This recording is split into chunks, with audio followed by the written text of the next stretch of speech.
अस्सलामुअलैकुम दोस्तों, कैसे हैं आप सब। उम्मीद करती हूँ कि आप सब लोग ठीक होंगे और खुश होंगे। And welcome back to our channel. आज का व्लॉग मेरे लिए थोड़ा सा ख़ास भी है और थोड़ा सा जज्बाती भी, क्योंकि आज मैं आपको अपनी एक छोटी सी लेकिन मेरे दिल के बहुत करीब चीज़ दिखाने जा रही हूँ। आज मैंने पहली दफ़ा खुद आटा गूँधा है। हाँ, बिल्कुल पहली दफ़ा। और सच बताऊँ तो ये इतना आसान भी नहीं था जितना मैं समझ रही थी। असल में हुआ कुछ यूँ कि मेरी मामा के हाथ पर एलर्जी थी और वो मुझे कुछ नहीं बता रही थी, मतलब हमें कुछ बताती नहीं थी, वो बस काम करती जा रही थी। मैं उनके साथ ही खड़ी थी जब वो आटा गूँध रही थी और मैं बार बार उनके हाथ को देख रही थी। उनके हाथ सुर्ख हो रहे थे और मुझे अंदर ही अंदर ना बहुत टेंशन हो रही थी। मैं सोच रही थी काश मैं आटा गूँध लेती, मामा को ये सब ना करना पड़ता। लेकिन सच बात ये है कि मैं उस वक्त थोड़ी सी हिचकिचा रही थी क्योंकि मुझे नहीं आता था। फिर पहला कदम था मेरा खुद से फ़ैसला। मैंने फिर अचानक मेरे दिल में एक ख़्याल आया कि नहीं, आज मैं खुद कोशिश करूँगी। मैं फ़ौरन मामा के पास गई। मैंने बोला, मामा आप आराम करें, आज आटा मैं गूँध लेती हूँ। पहले तो मामा ने कहा नहीं तुम रहने दो, तुमसे नहीं होगा, रहने दो। लेकिन मैंने ज़िद पकड़ ली और फिर उन्होंने मुझे थोड़ा सा बोला कि चलो आ जाओ, चलो ठीक है फिर मैं तुम्हें सिखा देती हूँ। मामा ने मुझे फिर सिखाया और बस फिर मैंने आटा पकड़ लिया। फिर मेरा था पहला तजुर्बा और थोड़ी सी जद्दोजहद।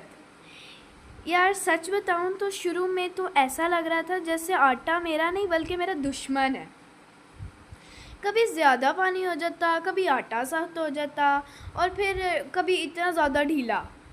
ठीक है, और मैं बार बार मामा को देख रही थी कि ये ठीक हो रहा है या नहीं, लेकिन मामा खामोश थी। शायद वो देखना चाहती थी कि मैं खुद सीखती हूँ या नहीं।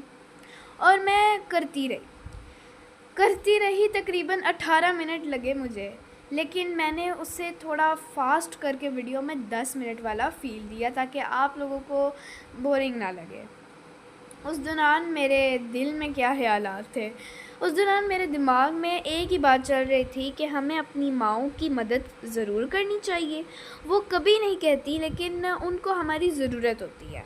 हम अक्सर सोचते हैं कि जब मामा बोलेंगी तो हम काम करेंगे, लेकिन असल बात तो ये है कि हमें खुद से आगे बढ़ना चाहिए, क्योंकि माएँ कभी शिकायत नहीं करती, बस चुपचाप सब बर्दाश्त करती रहती हैं। फिर वो लम्हा जब मेरी मामा ने मुझे देखा, जब मैंने आटा मुकम्मल गूँध दिया तो मामा ने देखा और बस एक छोटी सी मुस्कुराहट देखी। उन्होंने ज़्यादा कुछ नहीं कहा, लेकिन उनकी आंखों में वो चीज़ थी जो अल्फाज से ज़्यादा बोल रही थी। और उस वक्त मुझे लगा कि हाँ, मैंने कुछ अच्छा किया। मामा ने मुझे शाबाशी भी दी और वो बहुत खुश थी। छोटी बहनों के लिए मैसेज, और इसीलिए मैंने ये वीडियो बनाई कि आप सब के साथ मैंने शेयर किया ये वीडियो, ख़ास तौर पर मेरी छोटी छोटी बहनों के लिए, कि देखो दोस्तों, ज़रूरी नहीं कि मामा हमें बोलें फिर हम काम करें, हम खुद से भी कर सकते हैं। छोटी छोटी चीज़ें जैसे आटा गूंदना, घर के काम में मदद करना, पानी देना, या बस एक दफ़ा पूछ लेना मामा क्या मदद करूं, ये सब बहुत बड़ी चीज़ें बन जाती हैं। एक आज मैंने ना एक चीज़ सीखी है कि मदद मांगनी नहीं चाहिए, कभी कभी खुद से देनी पड़ती है। और यकीन करें, इसमें एक अलग ही खुशी होती है। अगर आप मेरी वीडियो को देख रहे हैं तो बस इतना सा सोचें कि आप आज अपने घर में एक छोटी सी मदद क्या कर सकते हैं, क्योंकि छोटी छोटी चीज़ें ही ज़िंदगी को खूबसूरत बनाती हैं। आज का दिन मेरे लिए छोटा सा था, लेकिन अंदर से काफ़ी कुछ सीखा गया। मैं किचन में गई ना तो बस आम सा वक्त था, मामा अपना काम कर रही थी, मैं भी वहीं खड़ी देख रही थी।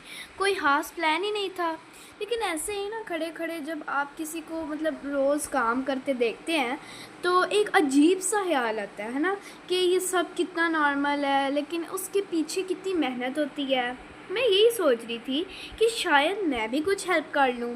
मामा ने पहले हल्के से कहा कि नहीं तुमसे नहीं होगा, लेकिन मैंने उस दफ़ा ही ज़्यादा सोचा नहीं और आटा खुद ही ले लिया।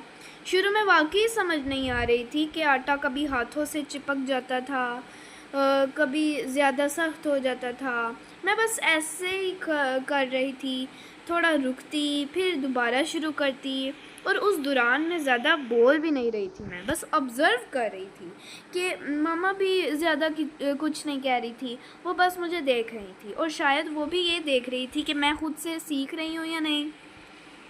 मैं काम करते ना थोड़ा सा कंफ्यूज हो जाती हूँ, क्योंकि ये सब इतना सिंपल लगता है ना जब कोई और करता है, लेकिन जब खुद करो ना तो फिर हर चीज़ समझ में आ जाती है कि कितना ज़्यादा मुश्किल है। कभी कभी मैं रुक कर बस सोचती थी कि मामा रोज़ ये कैसे मैनेज करती हैं बगैर शिकायत के, बगैर थके। ये चीज़ मुझे थोड़ी सी ना साइलेंट फील दे रही थी कि हम बहुत कुछ लाइटली ले लेते हैं। फिर आहिस्ता आहिस्ता आटा बनना शुरू हुआ, और मुझे अंदाज़ा हुआ कि हाँ, शायद मैं कर सकती हूँ। जैसा कि आप देख सकते हैं, मुझे इस पूरे काम में ना काफ़ी वक्त लगा, तकरीबन 18 मिनट, जैसे मैंने आपके साथ पहले बात की। फिर आखिर में जब आटा मुकम्मल हो गया ना, तो वो छोटा सा सुकून था मेरे अंदर, जैसे कुछ नया कर लिया हो मैंने। एंड वाकई मैंने एक नई इंटरेस्टिंग चीज़ ट्राई की है एज एक्टिविटी, और इससे मामा को भी सुकून मिला है। और अब तो मैं यही सोचती हूँ कि जैसे ही अब आटा ख़त्म हो गया ना, तो मैं पहले मामा को आटा गूंद के दे दिया करूँगी, और जब वो फ्रिज खोल के देखेंगी तो वो वाह कहेंगी कि किरण ने तो आटा गूंद लिया पहले ही, तो वो सीधा रोटियां बनाने लग जाएंगी। एक और चीज़ है जो मैंने नोटिस की है, कुछ लोग ऐसे होते हैं वो एक दफ़ा करके क्या हार मान जाते हैं और कहते हैं कि नहीं जी हमसे नहीं हो रहा, बस ये तो पहली बार में ही ख़राब हो गया तो दूसरी बार क्या होगा। नहीं, आपको प्रैक्टिस करनी चाहिए, बस प्रैक्टिस प्रैक्टिस प्रैक्टिस। क्यों? क्योंकि आप एक बार में ही तो नहीं ना अंदाज़ा लगा सकते कि आपके हाथ में कितना जादू है। आप प्रैक्टिस करोगे तो आपका मतलब होगा ना।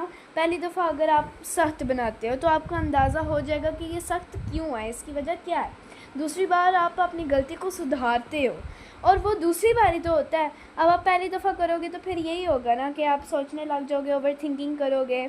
आपको प्रैक्टिस करनी चाहिए, और फिर आहिस्ता आहिस्ता आपकी आदत हो जाएगी, और फिर आपको कोई टेंशन ही नहीं होगी।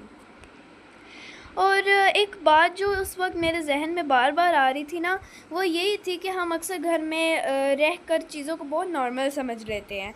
जैसे हमें लगता है कि ये तो रोज़ का काम है, इसमें क्या बड़ा मसला है। लेकिन हकीकत में जब आप खुद उस काम के अंदर जाते हो ना, तो फिर अंदाज़ा होता है कि हर चीज़ में थोड़ी मेहनत, थोड़ा सा सब्र और थोड़ी सी आदत लगती है। मैं आटा गूंदते हुए ना बस यही सोच रही थी कि अगर ये काम रोज़ करना पड़े और साथ में बाकी घर भी मैनेज करना हो, तो वाकई एक इंसान की एनर्जी पूरी लग जाती है। और शायद इसीलिए मैं कभी ज़्यादा नहीं बोलती, वो कंप्लेन नहीं करती, बस क्वाइटली सब कुछ हैंडल कर लेती हैं। और मदर तो ऐसी ही होती है ना। उस वक्त मैंने यही ऑब्ज़र्व किया कि मामा मुझे ज़्यादा इंस्ट्रक्शंस नहीं दे रही थी, वो बस छोड़ रही थी कि मैं खुद सीखूं। और ये भी एक अलग ही चीज़ होती है ना, कि कोई आपको ओवर गाइड ना करे बल्कि आपको खुद करने दे। मैं थोड़ा सा रुकती थी, फिर दोबारा करती थी, और हर बार थोड़ा बेहतर समझ आ रहा था कि क्या करना है। हाँ, लेकिन जहाँ पे मैं कंफ्यूज हो रही थी, जहाँ पे मैं अटक रही थी, वहाँ पे मामा ने मुझे समझाया कि ऐसे करना है। कभी कभी ऐसे भी होता है कि मुझे लगता था कि शायद मैं गलत कर रही हूँ, लेकिन फिर भी कंटिन्यू कर रही थी। और ऑनेस्टली ये चीज़ मुझे ख़ुद के बारे में भी थोड़ा सा कॉन्फिडेंस दे रही थी कि शायद मैं इतनी भी हेल्पलेस नहीं हूँ जितना कभी कभी लगता है। वैसे एक फ़नी सा मोमेंट भी था कि मैं अपने हाथ देखती थी और सोचती थी कि ये आटा मेरे हाथों से ज़्यादा मेरे कपड़ों पर क्यों जा रहा है, लेकिन फिर भी मैं हंसती भी थी और काम भी करती जा रही थी। तो बस आज का मेरा ये छोटा सा एक्सपीरियंस यही ख़त्म होता है।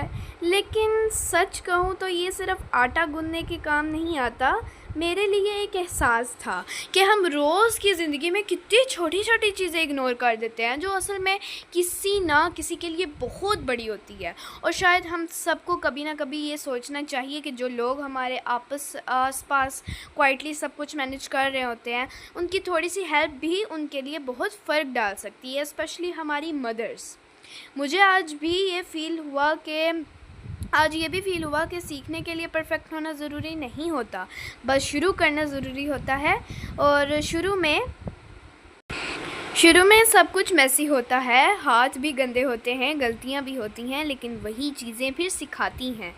और अगर आपने ये वीडियो यहाँ तक देखी है तो थैंक यू सो मच। मैं वाक़ई एप्रिशिएट करती हूँ कि आपने मेरे इस छोटे से एक्सपीरियंस को वक्त दिया। और अगर आपको आज का ये व्लॉग अच्छा लगता है तो लाइक और कमेंट ज़रूर करना, और मुझे ये भी बताना कि आपने कभी घर में पहली बार क्या सीखा था। मैं चाहूँगी कि हम सब एक दूसरे से ऐसे ही छोटी छोटी चीज़ें शेयर करें, क्योंकि उन्हीं से हमें पता चलता है कि हम सब एक जैसे ही एक्सपीरियंसेस से गुज़रते हैं। तो बस मिलते हैं अगले व्लॉग में। तब तक के लिए अपना और अपने घर वालों का बहुत याद रखना, दुआओं में याद रखना। अल्लाह हाफिज़।